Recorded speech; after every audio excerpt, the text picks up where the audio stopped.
So we terminated the meeting, we ended the meeting, and then Rob, you and I were chatting, and you disclosed something else, which I thought, oh, let's continue this conversation because I think it would be interesting to the listeners. So here we are, just a little additional bit here. So let me ask you, Rob, why are you not vaxxed? Tell me your story. Well, when I was hired in 1996 by the Toronto Police Service, mandatory vaccine situation was in place then. And you had to get your Twinrex vaccine for the hepatitis A and B shot. And I received the shot. And at that point, I was probably the healthiest and fittest I could be.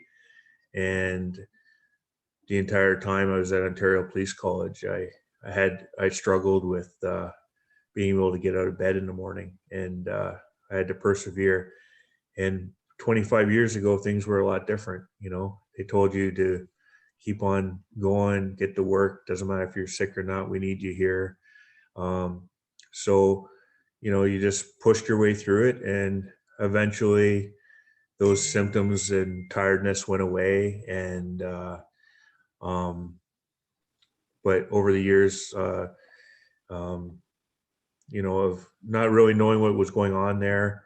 I didn't seek any medical advice. I just pushed through it. And, you know, after that, my wife and I got married in 99. We started talking about kids, started researching on vaccines. And at that point, kind of realized, well, you know, that's what happened to me with the Twinrex vaccine. And, you know, I was suffering with an injury. No one told me that that would have been a side effect or could have been a side effect. And it sort of got us on the whole vaccine idea and or not taking vaccines. And we made choices for our family from there on in that, you know, for our children and for ourselves, really. 25 years, I had, you know, a my sick record wasn't very much at all. But during the time I was in training after the Twinrex vaccine, I was sick in a matter of 3 months. I think I missed a few half days of work. I just couldn't get out of bed. So the Twinrex vaccine, has that been pulled, or in hindsight now, is there recognition that it was a dangerous vaccine? I don't know if there's any recognition for that, or if there's, I'm just assuming because maybe it's a better vaccine. I don't know. I'm not a doctor, but maybe the side effects were minor opposed to some of the side effects we're seeing with the COVID vaccine. Well, when the records seem to show that between 1 and 10% of vaccine injuries are reported, according to a big study at Harvard. And I think that, you know, that's quite realistic. So the fact that there's very few reports is not indicative of the damage. Yes. And I do know that when a doctor has to report the vaccine injury, it's rather lengthy document, and they don't like to take the time to fill it out and go through that process, because then they're also, especially now, criticized even more. So you were a skeptic from the get-go because you've experienced a negative reaction. You've experienced the injury, and you thought, no, I'm not doing this again. That's right. Yeah. Interesting. What would you say to Canadians who feel that everything is normal right now? Because there's a lot of Canadians that don't think that anything unusual is happening. Well, I would say to them that if everything was normal, then we wouldn't have anti-vaxxers, politicians using the word anti-vaxxers. There wouldn't be a difference. We wouldn't talk about it, just like we don't talk about our difference in religion. You know, it's our personal choices that we choose. It's not something, I don't think, that Canadians have ever grandstanded and talked about. You know, if you have a religion, that's why Canada's so peaceful, is that we recognize everyone's religion. And being vaccinated or being unvaccinated, that's your choice. And everyone should respect that, just like they do your religion, I think. So, on a different note, what is the psyche of the police force or the military that they are perpetuating these crimes against humanity, in a sense, against fellow Canadians? What is the psyche in your mind of what's going on here? Because ultimately it is the police who are facilitating the enforcement. Right. So what? I my first of all, like a lot of senior officers in Toronto Police Service, at one point I've worked with, and at one time I would call a friend. I think there's two ways you can look at it. When you become a senior officer at Toronto Police Service, you take a lot of advice. One of the advice would come from a medical officer, or our medical services, and that advice is being passed down through the chain of the World Health Organization, which we've talked about. So they're getting advice from medical officers, and they did a video and they had a cardiologist talk about vaccines. I don't think it's pretty evident to me that they don't take the time, or they don't have the time to do the research that we've done, because you have to look for this. And if you're going to ask Canadians what they should do, they should start looking other places than this mainstream media. And I guess if they watch this podcast, then then they are, so they're on the right track. But I don't think that our senior officers have taken the time, nor have they been open to the idea. And the problem with that is, just like if you were investigating a crime, if you went into the crime thinking you knew who did it, you're going to lead your investigation in that direction. You got to go in with an open mind. And that's the way I went into this. Even though I had to pass with the vaccines, I still went in with an open mind. And I did do the research, and I did find information that was quite troubling. So my mind wasn't closed to the idea that vaccine might be a way. I mean, taking my income away from my family and doing that was a big decision to do, and continue on that road. I could have done the immoral things where we talked about earlier with regards to paying for the vaccine passport, essentially. But that I figured that's everything. Again, everything I stand for, it's against that. So yeah. I chose to not get vaccinated, and that was my choice. And I don't take my choice and put it on anyone. I have my reasons for it, obviously. But this vaccine, it didn't pass the sniff test right from the get-go. I mean, they didn't do the proper testing. It didn't get past. It didn't do animal testing. I did know the history of the original SARS COVID vaccine in their trials, and how that every time they got to the animal testing phase, the animals had serious effects when they were introduced to the natural virus. So I was concerned about any kind of vaccine weakening my immune system. Mm-hmm. And unfortunately, that's the way it looks like it's what's happening. Yeah, exactly. Because that's what Dr. Stephen Pellick is showing us scientifically. That is in fact the case. Yeah, and in fact, I just looked at a Toronto CP24 news release saying that they were, that the COVID results or COVID numbers are down, but the number of deaths are increasing. Well, it's only natural if you weaken a person's immune system, with some foreign substance.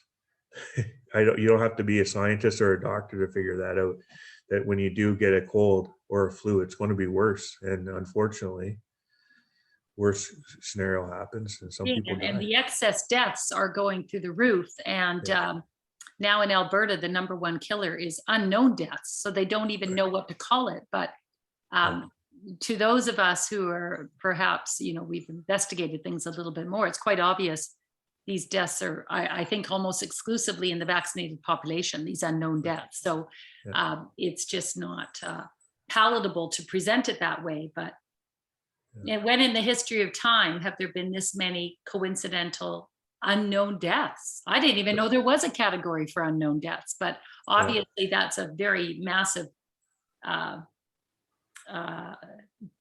category in the health system right now in Alberta, which is very alarming. And what should be alarming to people is the new trend is, new things that are all of a sudden, instead of SIDS, we have, sudden adult death syndrome. And that didn't exist before.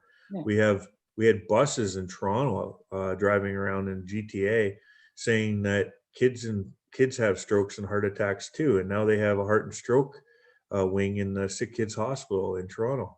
They're normalizing all of this. Yes, and it's very disturbing. And it didn't exist before. You would have the odd, unfortunate child have an injury or something like that, but you certainly didn't have triathletes dropping like flies, or 5 healthy doctors for well, not 5 but 6. I just read moments ago there's a 6th doctor who died. I don't think it had been reported officially, but he's from Melville, Saskatchewan, relatively young, died, found dead in a pool.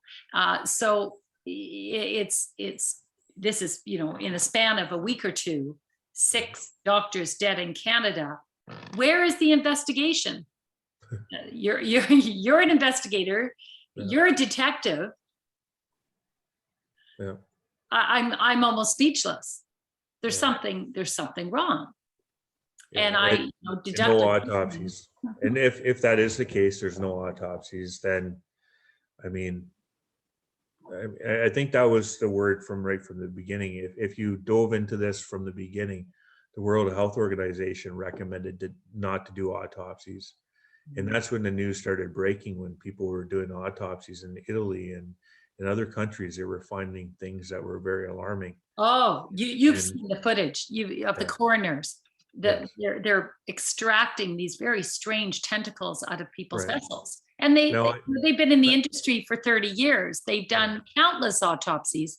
They've never witnessed this. Growths in the vessels and very peculiar findings. And I think it's very alarming. I am cautious about that, because you do have lividity and stuff like that in bodies when, I've seen that. So you do get coagulation in blood and stuff like that. So that is something to take in mind. But, there's definitely morticians and people that I have talked to that are awake, and they're saying bodies are coming in a little different. And younger. And caskets being ordered, record number of caskets for children, which heartbreaking. It's heartbreaking. So I just kind of wonder, for all of your former colleagues who are following orders and enforcing things that are perfectly illegal and staying silent, in your mind, how do they reconcile participating in a system which is illegal?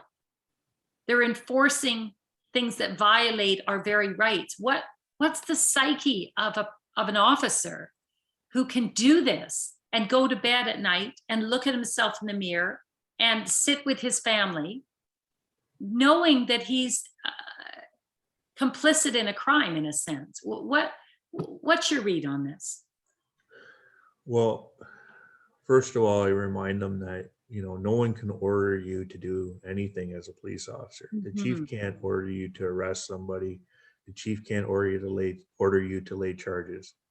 You as a police officer have discretion. You have the ability to yourself to form reasonable grounds on situations, whether you're going to arrest or charge. No one can tell you what to do. And if you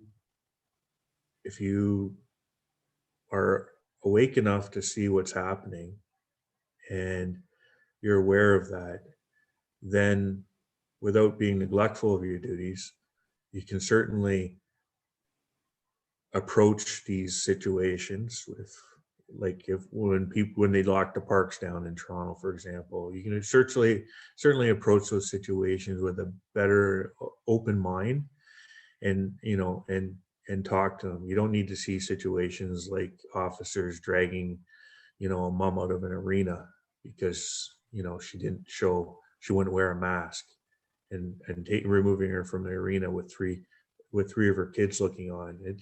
It's just, when I see stuff like that, it's disheartening. And we've talked about it a little bit before, is that unfortunately, there you have police officers that are going to follow orders and follow new rules and new laws that come out, whether or not they've been tested, and they will stand up against the Charter of Rights or not. And they're the ones that'll have to be, they'll have to pay the consequences, because you have to work within the law all the time. And they've given you the legislation under the Emergency Act to enforce these situations, but you have to be aware that you're breaching, every time you arrest somebody, you're breaching their Charter of Rights. So does it make sense? You have to ask yourself, does it make sense? Does this make sense? Of, we're in a pandemic and there's a father and son playing catch in the park. Does it really make sense to go up to them and give them a ticket? Are they near anyone? Are they, is there any evidence that they're spreading COVID by doing this? Are you really protecting anybody from what you're doing? So what is the psyche then of that officer? He in a sense commits this crime against his fellow Canadians, but what do these officers say? What's the profile of that officer? And do they get accolades when they go back to home base? Are they rewarded or praised for this type of behavior within the force? What happens to these officers? Well, I don't think anyone's getting any praise for anything when you're a police officer anymore, whether, that's unfortunately a part of, the service, but it's certainly not something that I don't think they're going around and, collecting badges or getting rewards. I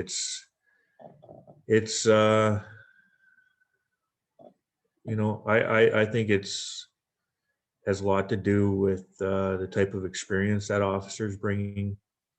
And, unfortunately, it goes back, as they always talk about biases and discrimination within policing. And if you full-heartedly believe that vaccines are the answer, and that Justin Trudeau's right and unvaccinated people are dirty and misogynist, then you would probably feel that you were doing the right thing. So, I wouldn't want every officer to be walking around with the same mindset. You should be open, and laws are open to interpretation. But there's been many situations, G20, for example, when they corralled the people in downtown Toronto in the rain for many hours. Well, the Toronto Police Service was sued for that, and the lawsuits were successful. So, whether you're going around, and, enforcing the emergency acts, that you should know as a police officer doesn't pass a sniff test against the charter, and the charter has been circumvented to allow this emergency act to take place, then that's inexperience, or maybe you just don't really know how to do your job properly. I don't know. Well, with the Freedom Rally in Ottawa, were you involved in that at all? No, I was suspended. I know many people have went, and I guess you got to be careful what you say, because if you supported it, then you're a bad person. And your bank and your funds might be confiscated. But I thought it was a turning point, not only for Canada but for the world, that the people were able to get together and show peacefully, how the government has overstepped and someone needed to do something. And I was hoping, we had the chance to do it as a association in Toronto, a very strong, powerful, well-recognized organization, and they could have made that stance then.